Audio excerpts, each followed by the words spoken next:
DAZN.com. Take over. Last mission. Final boss mode.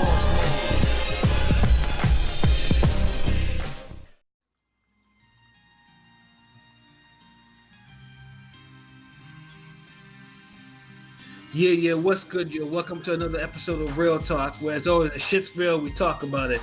I'm your host for tonight, Pat Scorpio, the New England representative. As always, I got my man with me. I'm gonna let him introduce himself.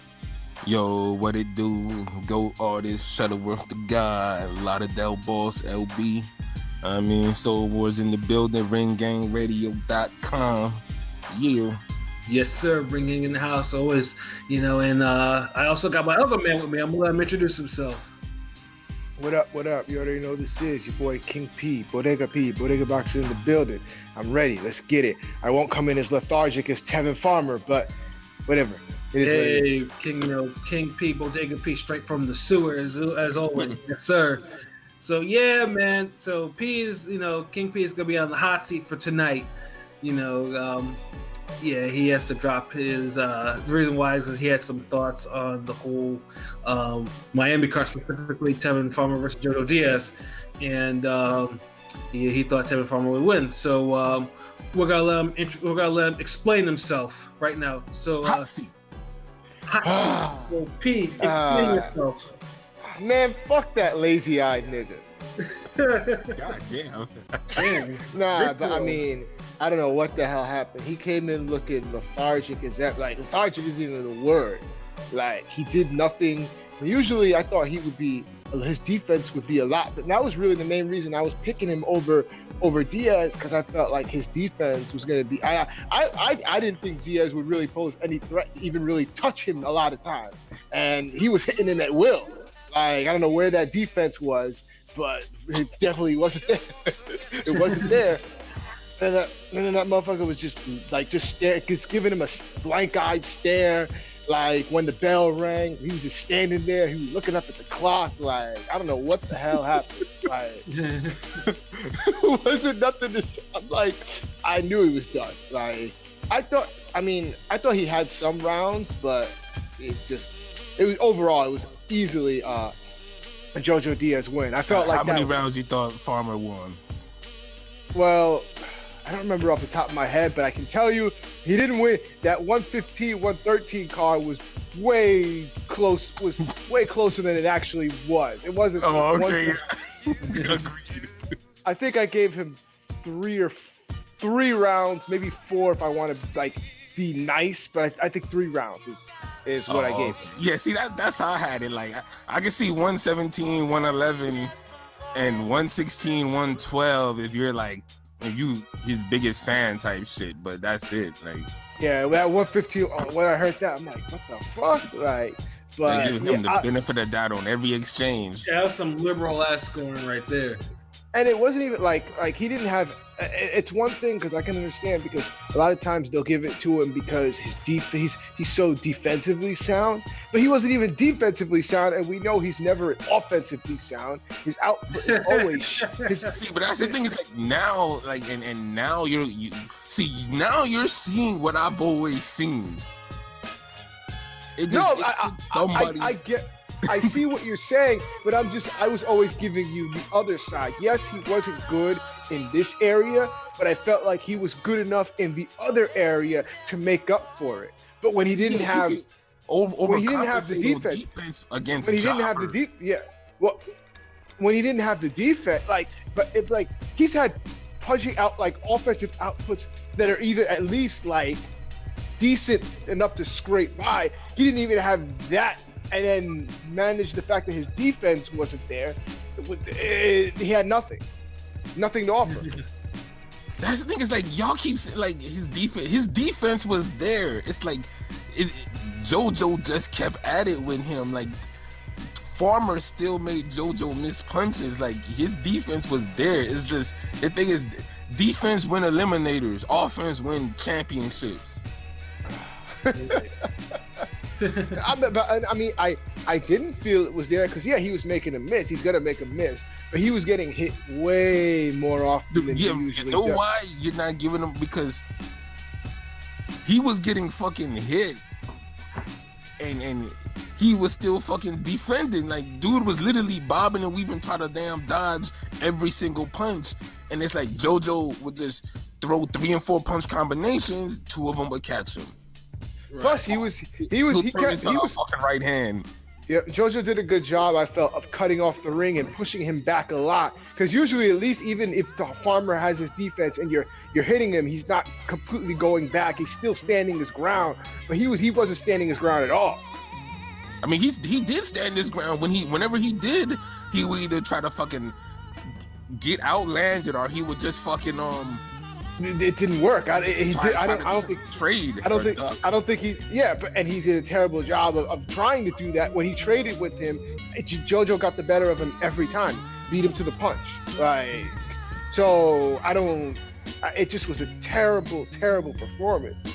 Like, all the way around. I don't know. Maybe I was just mad about it.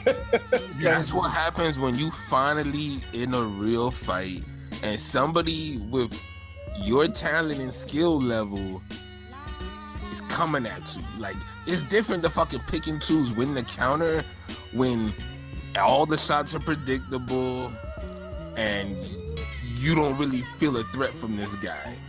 Mm-hmm. And Farmer just spoiled on the vine in that regard. Just took too long expecting a certain type of approach.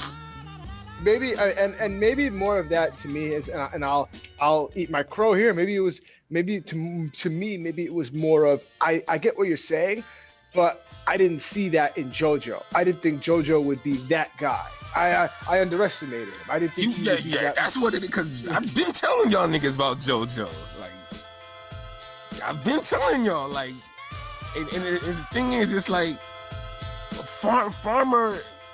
He has a talent level as JoJo. It's like JoJo wasn't even levels above him. Like, they're equal in a way. I think JoJo a better fighter, so I might rate him higher. But I mean, yeah, no, I get it. Another thing I want to that I noticed, and maybe it's just me, I don't know, and I'm not trying to make excuses for Tevin, because I mean it's not an excuse; it's his fault either way. But I'm wondering, was he drained? Like, there were times where I felt like he looked drained. Like, I mean, yeah, that's the thing that I'm talking about. Because I mean, there's a lot of different things. Like, I mean, Tevin had already been talking about, oh, I'm about to move to 135 and all that shit. And I'm thinking to myself, where did this come from? Because usually, I mean, because he never seemed like he had issues making weight. Then all of a sudden, you know, this dude's coming in like mad lethargic, and then he has to, you know, and then he's glitching all over the place. Yeah. all the that body shots to the sternum, man. Like, JoJo was killing this man's body. Anytime Farmer was trying to clinch, he would throw those body shots to the pit of the stomach. You eat enough of those, and they were hooks and uppercuts to that shit. Eat enough of those, yeah, you'll slow down. Yeah, but he was slowing down. He was slowing down even before the body shots took their toll on him. Yeah, that's what I'm saying. He was doing it. He was doing it by the third round. He was already like blinking, like not like just like yeah. explosive. But JoJo was still tagging him by that time. He didn't really settle. He still landed a couple body shots, but it was just, you know how, like, maybe Pat'll get this, like, you know how sometimes you process shit during sparring a little differently when you're under fire, when you're under duress. Like, you kind of tire out faster if you don't expect what's coming at you. So now your mind has to be 100% focused and try to process all this shit. So what happens is you're glitching, and if you're known for defense, what you're gonna do? You're gonna start over defending. And I just feel like Farmer, you know, I mean, like, Farmer took the bait. Yeah. He was career mode glitching in real life. Eye glitching and shit. Like, what the blinking.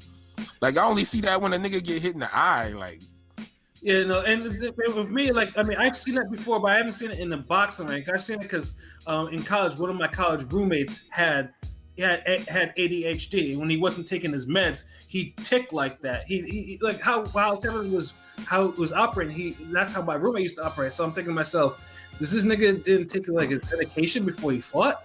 You know, and that's what it looked like to me, because it's like, shit, I had ADD too, and I never did that, so I don't know about all that. No, shit. ADHD. No, I had ADHD. I just say ADD, but yeah, I had ADHD. I never did that, but I guess everybody's different. But I get what you're saying. Yeah, but you didn't have JoJo Diaz shooting the fade either. And the thing is, they said that his CT scan or whatever came back all negative, so it wasn't anything like that. I'm thinking to myself, it has to be something, because no one starts ticking like that out of nowhere. And ass whooping is that fucking something. Like now it's a weight issue when he finally fights some good competition. See, say what you want about JoJo, he wasn't all spectacular fighting everybody, but his competition was way better than Farmer's. Well, yeah, I mean, I'm not trying to make, like I said, I'm not trying to make excuses for him. I'm just saying it was something I noticed like quickly, like early, like, and so that made me wonder, like, if it's this early and he's like very lethargic going into it like that. I'm normally, you know, like, it's naturally you're gonna question if that's an issue, if either with weight or if he had a terrible training camp, like a Tank. You know what I'm saying? So I don't know. Maybe he wasn't training like that, because the thing is, everything always looked like it was held up in negotiations on Farmer's end. Even the little Twitter battles, you know, what was this shit? JoJo was like, man, sign the contract. He putting up Young Thug songs, pussy, all this shit. Yeah, the fight wasn't built up that long. Like in the middle of December, it was made. Yeah, and now the situation with this, because he decided to have a glitch, a career mode glitch like this. Now luckily he has a rematch clause in there, but it's gonna be a while, because JoJo's cut was horrendous. Like, dude had a pussy over his eye, so I mean he's gonna be down for quite a bit of time. That's what makes his performance even worse, because somebody on your level you couldn't stop or beat up, and they had that huge ass cut. Like, even Violin took more advantage of that shit against Fury.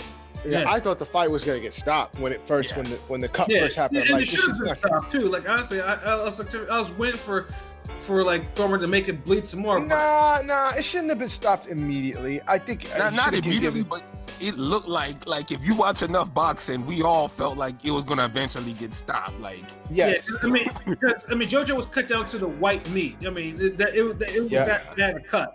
You know what I'm saying? Like, I mean, you can see it. Like, even when he's just chilling, like, I'm also like, how is he not in pain? Like, dude. Nah, after they let Fury go that whole fight with his big ass cut, after that, I stopped questioning.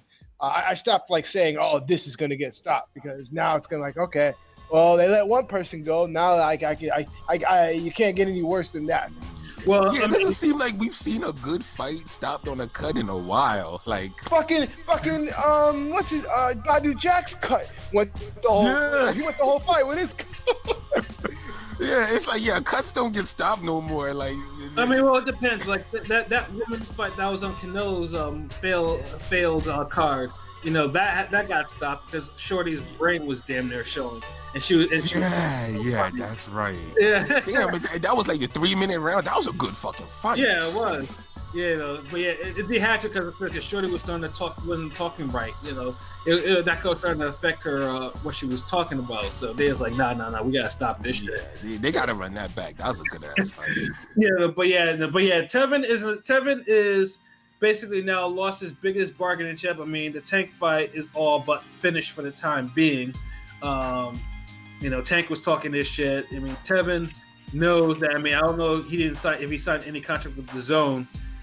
Or if we re-upped in time, or we do, you know, but I never heard any. I thought this was a one-off.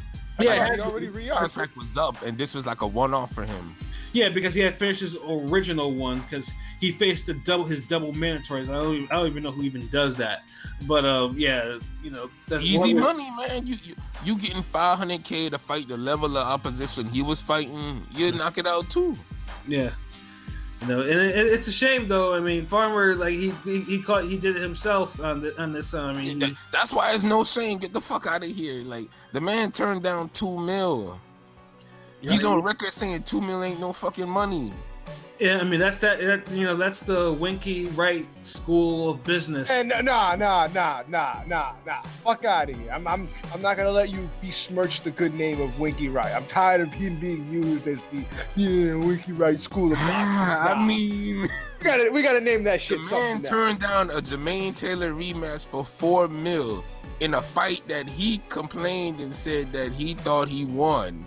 Because I think he did, but I thought he did.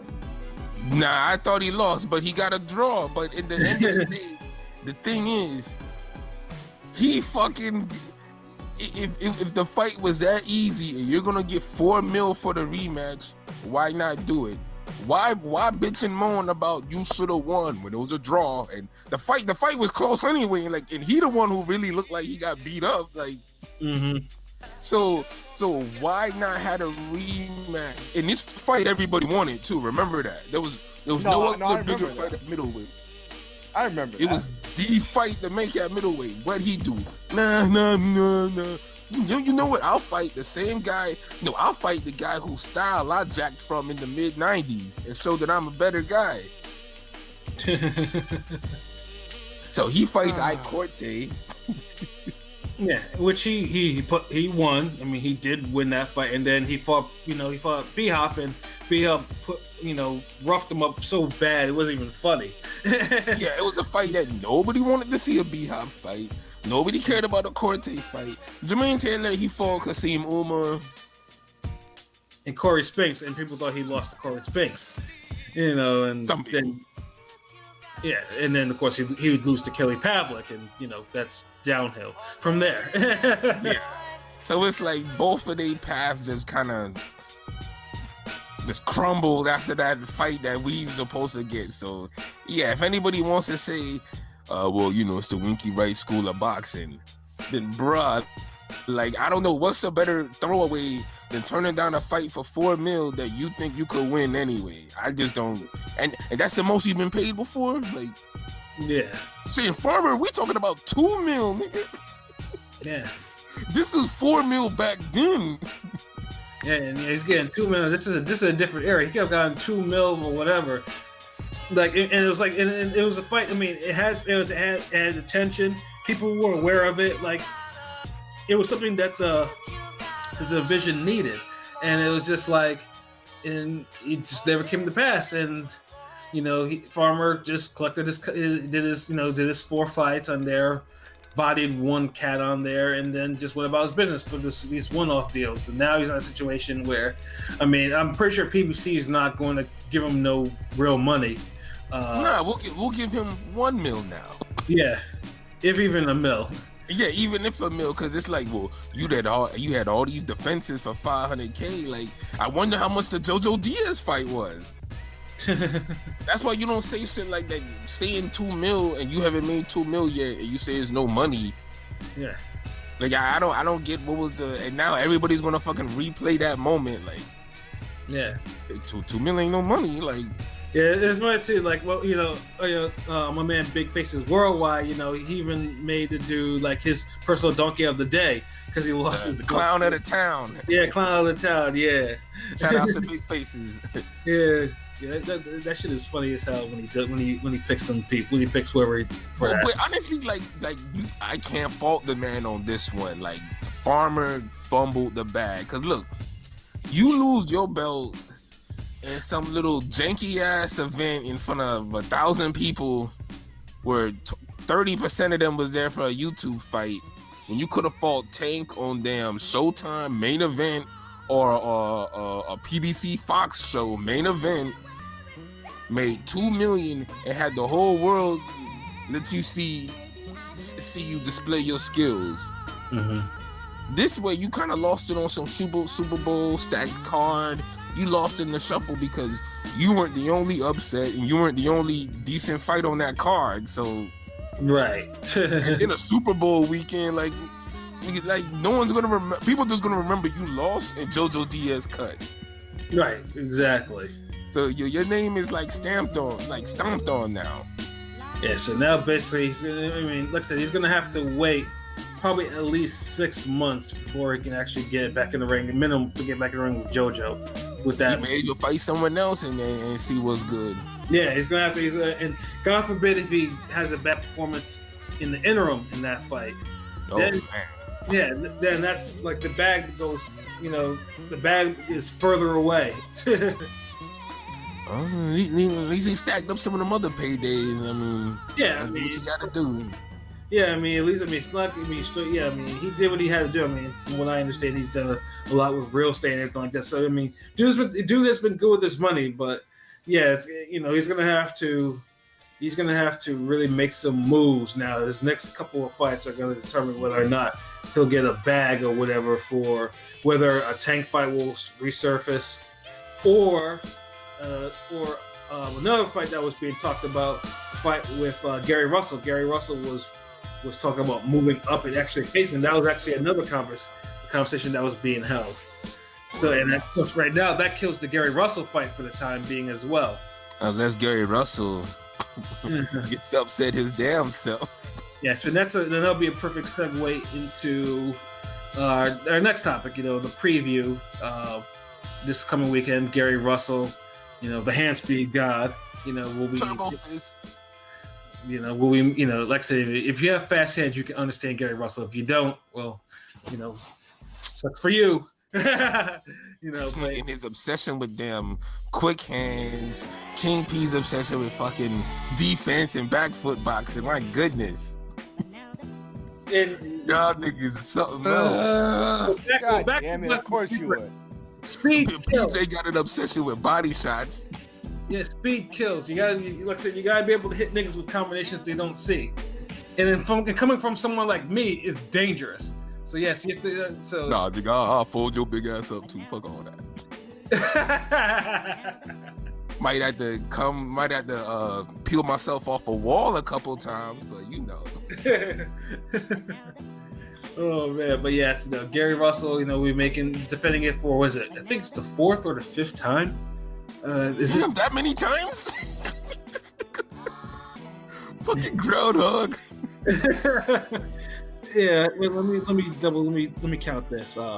1, 2, 3. It'll be the 5th time. Yes. Damn! Oh wow! Yes. Boxing moving slow when Gary Russell defended the title 4 times already. Exactly. And this will be for 5th time, and he'll be facing his mandatory, who's also been inactive for almost a year, probably even more inactive than Gary Russell. Because the last time he fought was in the beginning of 2019. That Battle Jack schedule. Yeah, and he wasn't really on that schedule. Actually, he probably was because he fought once in 2018 too. I'm about to murder this cat's name. Tugstsogt Nyambayar, aka King Tug. And I, we at Ring Gang don't really like that nickname, King Tug. Yeah, fucking sus as fuck. The fuck you tugging on, nigga? Yeah, no, we don't approve of that name. But the first his name will be T-U-G. But unfortunately, we cannot pronounce his first name properly, and we did not. You just heard me try. Yes, that's his mandatory, and King Tug, or T-U-G, as we call him. He won his eliminator back in January 2019 against Claudio Marrero on a Fox card. Let's see. Damn, why it sound like I remember that fight? Because it was on the undercard of Thurman Josecito Lopez. Yeah, I remember that. Oh shit. Yeah. God damn, that was a long time ago. Shit. Yeah. Because I was there for that. Yeah. It's like P was there for that. Yeah. Yeah, and real card. So yeah, Fry Festival boxing. No. Let's have Tevin Farmer warm up in the fucking tent outside boxing. Let's do mitt work on the concrete boxing, But I digress. Let's get back to topic at hand. Sorry. Yeah, promoter flashbacks. Yeah, LB had quite an experience on his first card with his first matchroom card. Article up on ringgangradio.com. Yes, sir. But yeah, I mean, it should now. As people know, Gary Russell. I mean, he's a talented fighter, but most people don't like his one fight a year type of deal. Unfortunately, Gary Russell is one of those. Gary Russell, how he operates, proves what I've said about PBC a whole lot, which is ironic because Gary Russell, I support him. I've met Gary, I've met his family. They're all cool people, whatever. Irony. Yeah, it's irony, and people. Your favorite PBC fighter is the main reason PBC sucks so hard sometimes. Yeah, you can't make it up. It's I live my life in irony. What can I say? But yeah, I mean, King Tug. I mean, he is a decent fighter. He's a tough fighter. 11-0 with 9 knockouts. So basically, this fight it's just gonna be like the inactivity. I mean, Gary, I think fought in May. I think. I mean, he fought less than a year ago, so it wasn't like. It hasn't been like a whole year. I mean, he fought in May against Kiko Martinez, which I hated that opponent a whole lot. Yeah, because Kiko was fucking done. Yeah, like been done. Yeah, and I hated watching that. It was the type of performance we want Andre to have more often. Yeah, but yeah, now Gary's actually facing someone that's even more inactive than him. So it's gonna be like. Is this going to be, will Gary actually capitalize on that? Or is King Tug TUG preserved enough to cause another upset, to shake up? And I know a lot of people really want this particular upset for Gary Russell. What do you guys think? Not happening. And why do you think that, P?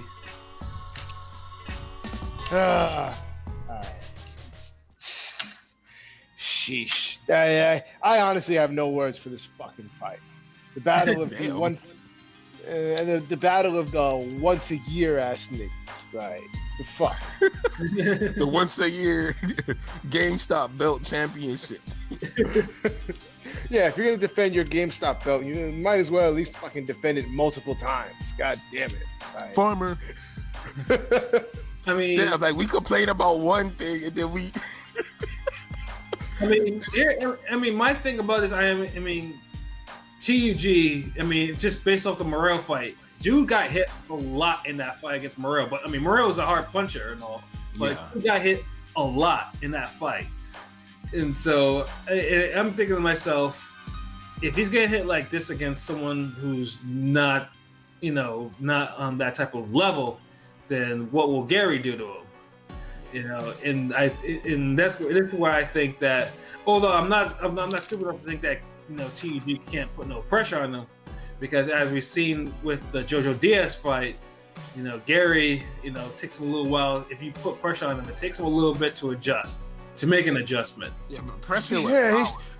Yeah, but he's still gonna put hands on them. Like fuck. Yeah. I don't see this. I don't see this being an upset. It is JoJo. Yeah, no, he's not. He's not. He's not a. JoJo's a bigger puncher than him, and I've said that I don't think JoJo's power is all that, but this guy's power is even less than that. So, yeah, no. Yeah. I think this is like a mysterious showcase fight. Yeah, because it's mysterious in what way? We're gonna see. Two niggas that's like it's a battle of the inactives, so you don't know who's more rustier than the other. It's kind of like how Thurman Porter was. Like both guys were, the fight was pushed back, niggas inactive. So you're like, damn, the style matchup looks good, but are they really gonna go at it like some world-class guys that are active? Which they did, but right. For this one, we're like, I don't know. And these are the little guys, so exactly. You would hope they would. You know what you're like. As much as I complain about his inactivity, you know what you're getting with Gary Russell. So, and that's enough to get by. In this instance, anyway. You're not Lomachenko. Yeah. You knew I had to bring that smoke at least once, nigga. Jeez. And that was a close fight. You know what I'm saying? Hey, what world? Whatever helps you sleep at night. Yeah. I mean, the 114 card was accurate.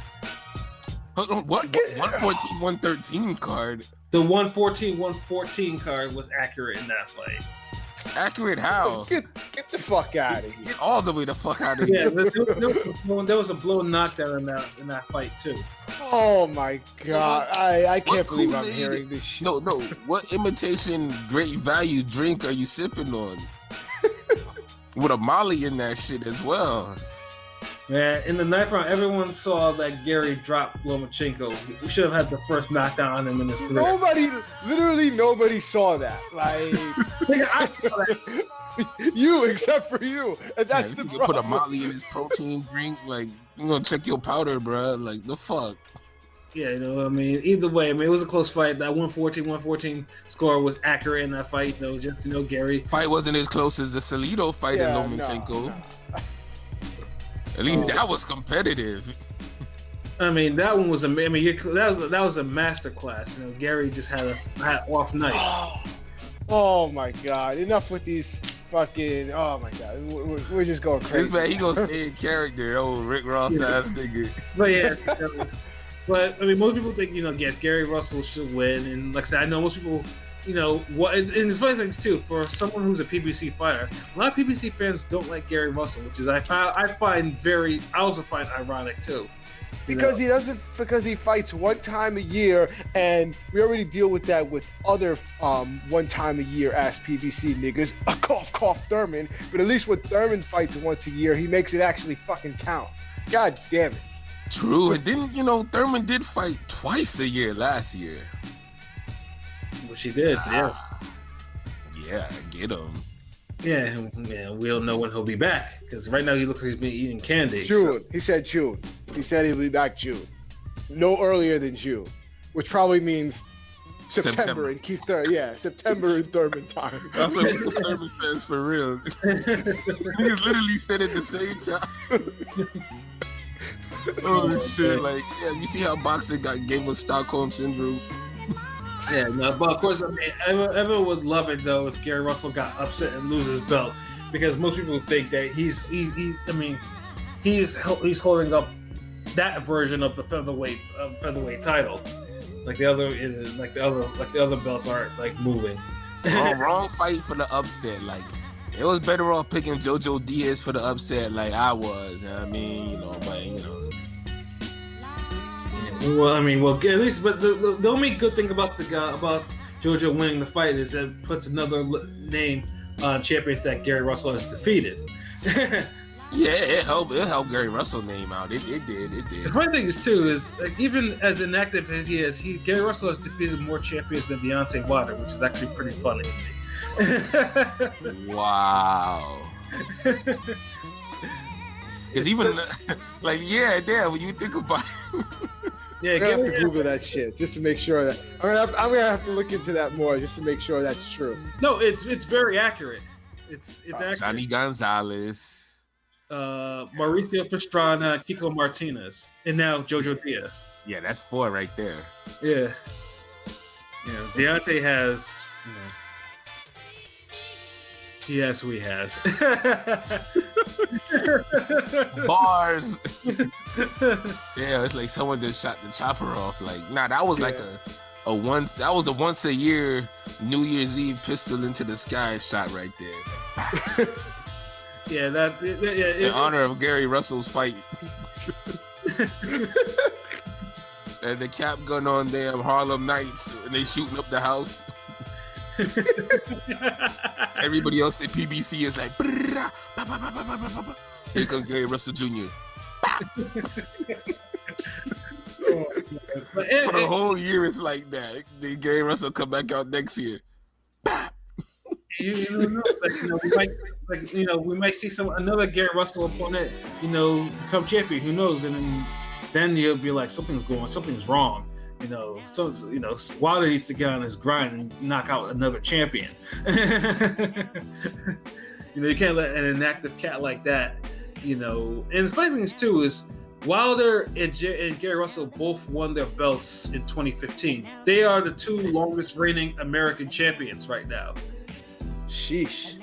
They're not And the it's longest like, champions in you wouldn't even recognize these niggas. Like Wilder, just because of the height, you would. But if you're at like a basketball game or a football game, like you probably wouldn't even stand up. No, and like I said, Gary is, I mean, compared to me, Gary is incredibly short. He's like 5'4", 5'5", or something like that. This nigga's a midget. Yeah, he looks like he's fucking 5'2". And I towered over this dude, and I was just like, damn.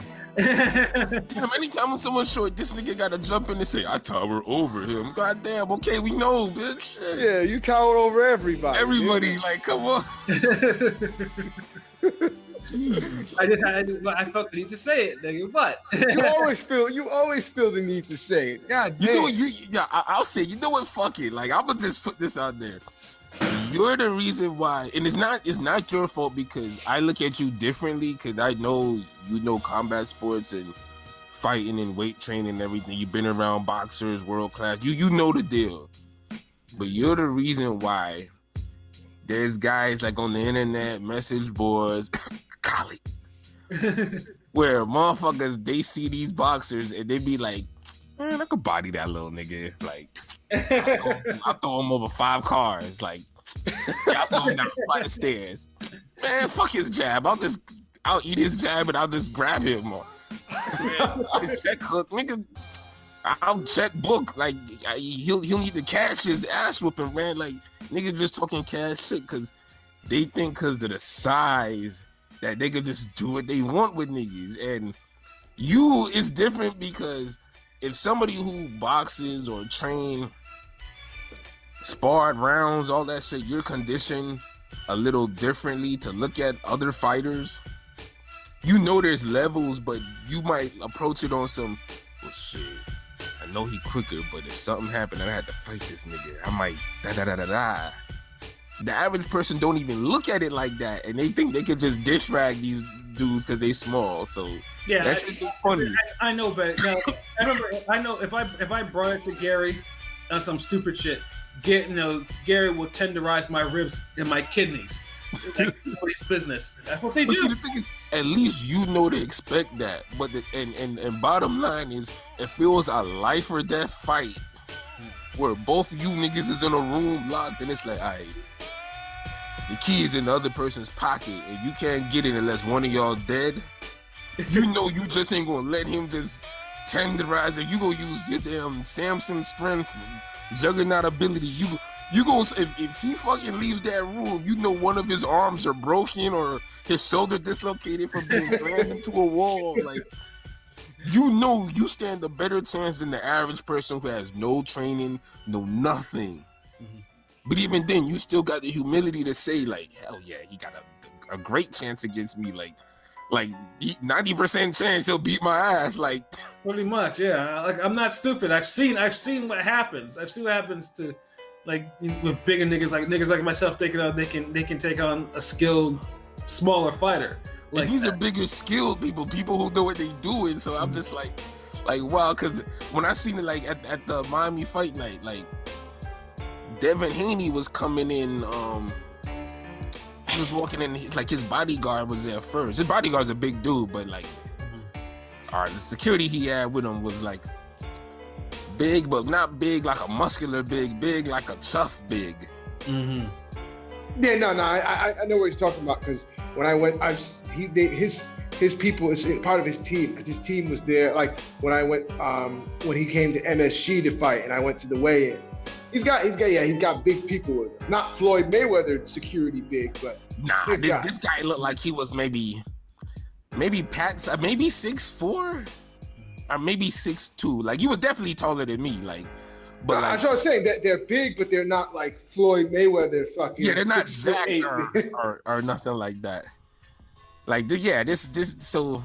And he was walking by, so I was like, oh shit, like, it's like I said it out loud, like, you know how you just say, like, I said, oh shit, it's Devin Haney, and like, he looked at me when I said that shit, but I said it like on some normal shit, so I just dapped him up and I felt his hand, I was like, Yeah, I see what niggas saying. I see what regular niggas think now, but they wrong. Yeah. Cause I felt like, damn, this nigga hands small, and me, I'll admit, like niggas say I got bitch hands, like no lie, like all my life, motherfuckers said that stupid shit, but so I could understand. So I get it, like it's ignorant to think that way, but man, like people really be falling in love with their size and shit. Yeah, no, and like I said, and I only do it for people who I know aren't professionally trained, or like like I said, it's like if you're a regular cat, then what I say is to me is facts, and don't try me. If you're a professional cat, it's I'll do what I gotta do. Please don't try me. I ain't no bitch. But like, chill, like, yo, we ain't really gotta get violent or nothing. Like, I hold my own. Oh man, but yeah, Gary Russell, man, like like I said, small fighter, like I said, dude, like he is one of the dominant American champions, as inactive as he is. He's the third longest reigning champion in boxing today, and yes, I don't foresee him losing either. Not to this guy. Yeah. It just, the record looks impressive, that's all. But it's 11 fights, 9 knockouts. Now, if it was obviously, if he was one of them Eastern Europeans, then you'd have to give him a shot, because all these Eastern Europeans these days, they're winning belts before their 10th fight, because they do that World Series of boxing shit. So it's like, and it doesn't count against their pro record. You know what I'm saying? But he was that little known Japanese guy. Oh yeah. Japanese. If you're an Asian fighter of any sort, or actually Mongolians are Asians. What am I fucking my? Yeah, that's what I'm saying. But that's why I said Japanese. I had to get a little specific, because I was like, he might be one of those tough ass Japanese fighters that damn throw a gazillion punches, and he got a fucking chin out this world. Yeah, on some Terminator shit. Yeah. Terminator versus Turbo Fist. Damn, that's a good poster. I mean, either way, I do think it should be a good TV fight for Showtime, at least. And then the undercard. In the undercard, the co-main is one that's supposed to be from last year, Guillermo Rigondeaux, going down to bantamweight 118, facing Laborious Police for one of them damn regular bantamweight titles, because jeez, like, yeah, he's just gonna say something. Yeah, this fight is, first of all, Guillermo Rigondeaux is 39 in Cuban years. He's whoa, so he's like 45. Yeah, before probably 47 in Cuban years. Yeah, he was like 45 in that last fight. Yeah, because we all know Luis Ortiz is 60 in Cuban years. And in this fight, it's intriguing for the wrong reasons, because Guillermo is 39 and he's going down to 118. And luckily, Laborio Solis is not a big puncher at this weight. But you have to. But Rigo is doing things that are against boxer physiology. This nigga Rigondeaux has been dropped by less powerful fighters, so I'm not gonna say nothing about he's not a powerful guy in his weight, because niggas been dropped by lesser, unfortunately. Yeah. All you gotta do is be powerful enough. Yeah, and that's the thing. Like, Rigo has, his style of boxing is not for everyone, but he has legitimate power. He hits pretty damn hard at his weight. I'll never forget how he broke that Jap's face. And he broke that English cat's jaw with one punch. Y'all talking about the one punch, man. The beating he put on Tion Kennedy. Shit. Yeah, and then also, in last year, dude was damn near in the Fight of the Year candidate with Julio Ceja.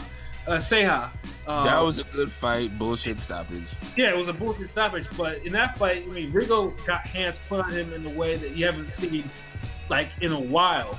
You know, like Daenerys wish he put all those hands on him. Yeah. You know, so it's gonna be like, I mean, is Rigo gonna be doing the same thing at 118? I mean, yeah, too bad I can't get a Daenerys Rigo rematch.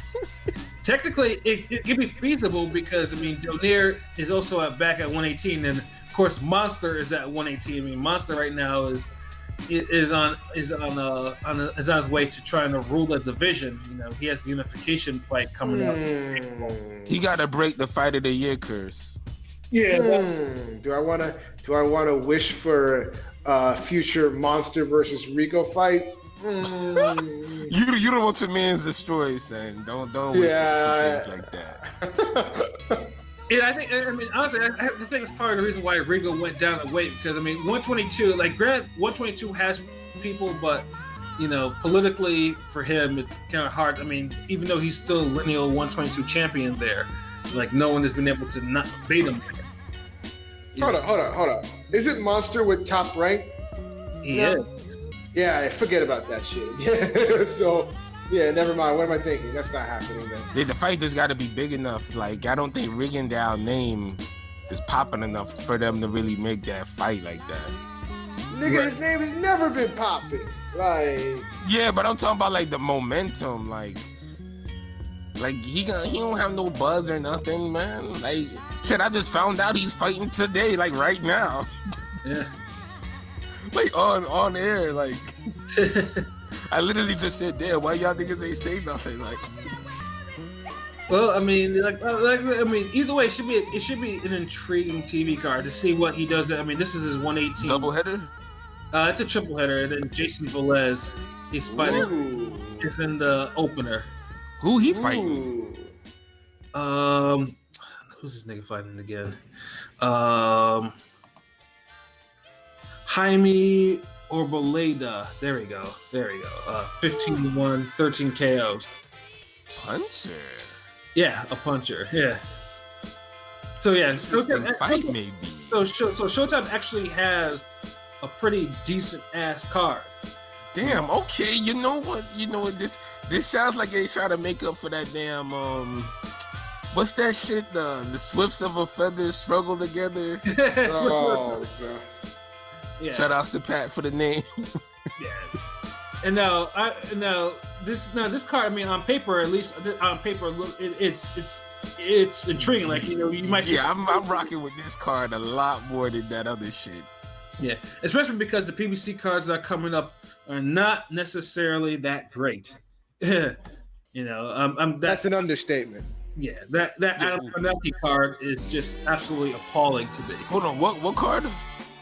The Adam Konecki card where he's facing Robert Hellenius. Oh, okay, trash. Yo, who's fighting on Wilder Fury? Ugh. We'll get into that when we do the cast, but you know, yeah. I can't get a hint. Like, I mean, we got Charles Martin versus Gerald Washington in the co-main. Yeah, no, all the main fights in that card are horrific. But we could talk about that on. Yeah, I don't think I want to talk about it then either. Like, yeah, you like just buzzkilled the shit out of it. Like, you, like, wow. I mean, I can't. This is real talk. I asked the question. Now you ain't have to curse a nigga out or nothing. Yeah, I mean, it's really, yeah, no. I mean, that's a whole conversation. Gerald Washington and damn Charles Martin, nigga. That's what. And it's a title eliminator too. On top of that. Oh man, next. Yeah.